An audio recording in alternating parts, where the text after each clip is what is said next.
إن الحمد لله نحمده تعالى ونستعينه ونستهديه ونتوب إليه ونعوذ بالله من شرور أنفسنا ومن سيئات أعمالنا من يهده الله فلا مضل له ومن يضلل فلا هادي له أشهد أن لا إله إلا الله وحده لا شريك له وأشهد أن محمدا عبده ورسوله لا نبي بعده يا أيها الذين آمنوا اتقوا الله حق تقاته ولا تموتن إلا وأنتم مسلمون يا أيها الناس اتقوا ربكم الذي خلقكم من نفس واحدة وخلق منها زوجها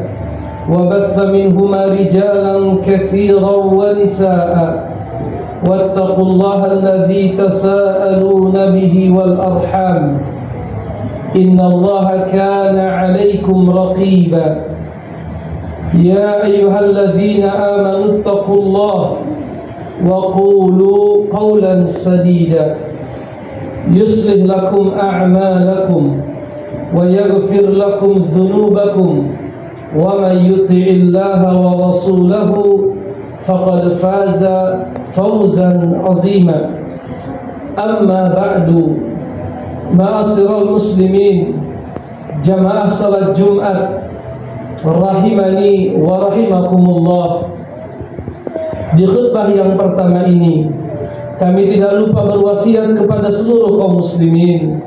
Marilah kita tingkatkan ketakwaan kita kepada Allah Subhanahu wa ta'ala dalam bentuk melaksanakan perintah-perintahnya, menjauhi larangan-larangannya.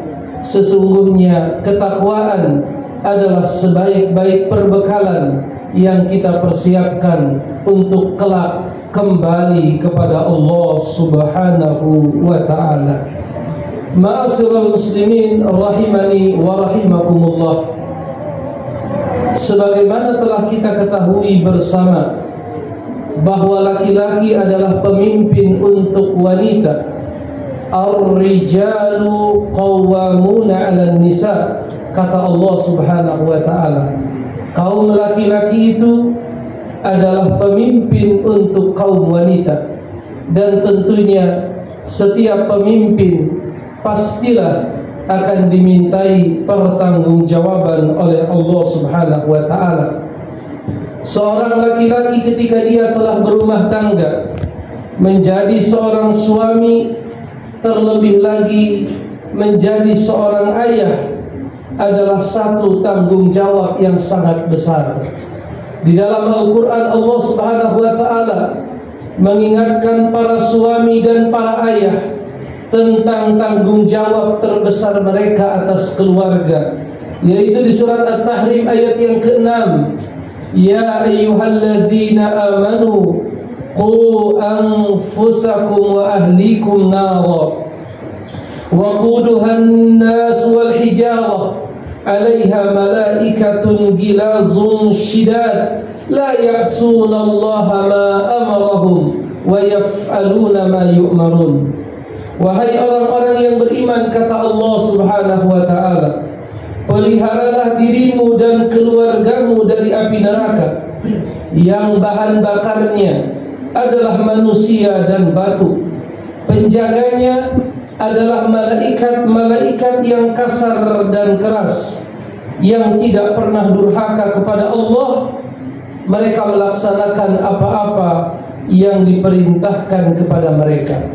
Artinya, sebagai seorang suami dan juga sebagai seorang ayah, amanah terbesar, tanggung jawab terbesar yang Allah berikan adalah menjaga keluarganya, baik istri maupun anak-anaknya, dari api neraka.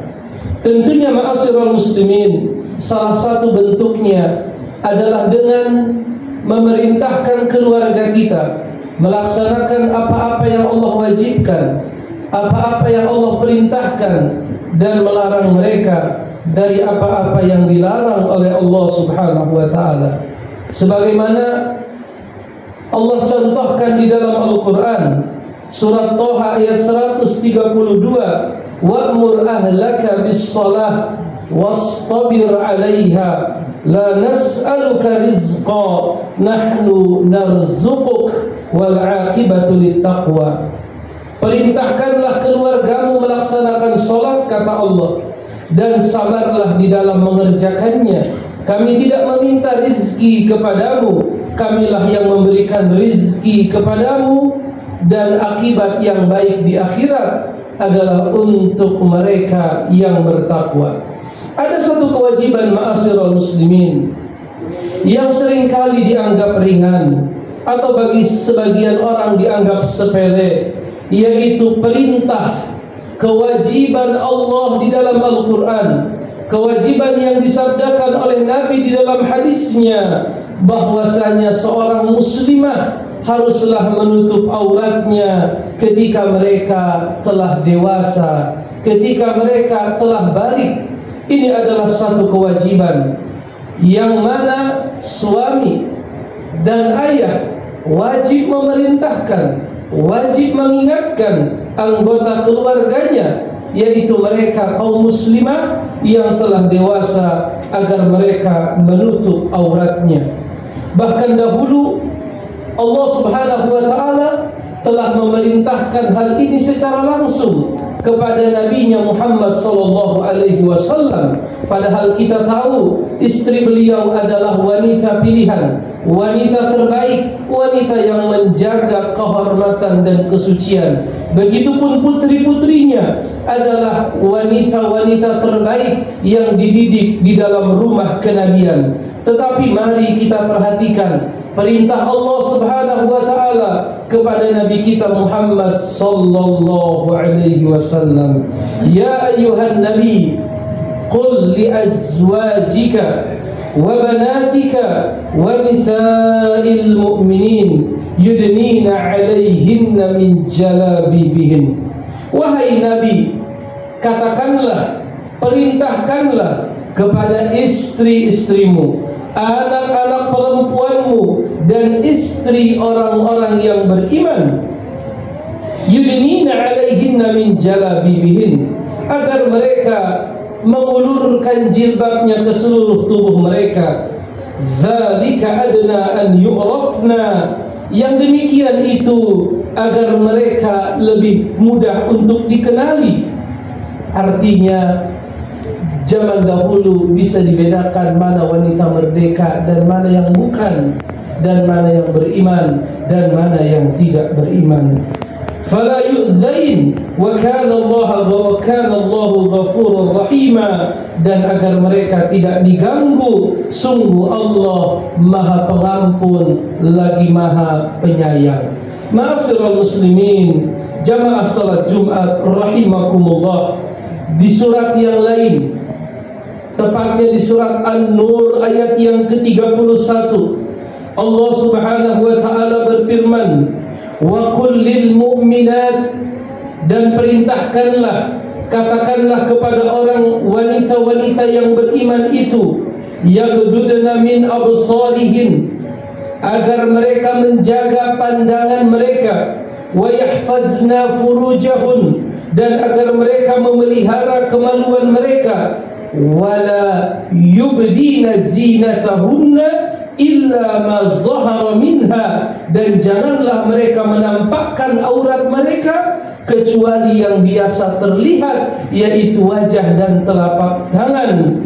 Wal yadribna bihumurihinna ala juyubihinna, dan agar mereka menutupkan kain kerudung di atas dada-dada mereka. Ayat-ayat seperti ini, begitupun dalam hadis-hadis yang sangat banyak, menunjukkan kepada kita semua bahwa menutup aurat bagi seorang muslimah yang telah dewasa, yang telah balik adalah kewajiban. Dan kita sebagai pemimpin, baik sebagai suami ataupun sebagai seorang ayah, wajiblah mengingatkan, wajiblah memerintahkan mereka untuk menjalankan kewajiban yang telah diperintahkan oleh Allah Subhanahu wa taala, dan hendaknya kita tidak tertipu oleh seruan-seruan yang menyimpang, seruan-seruan yang ingin merusak akhlak kaum muslimin dengan mengatakan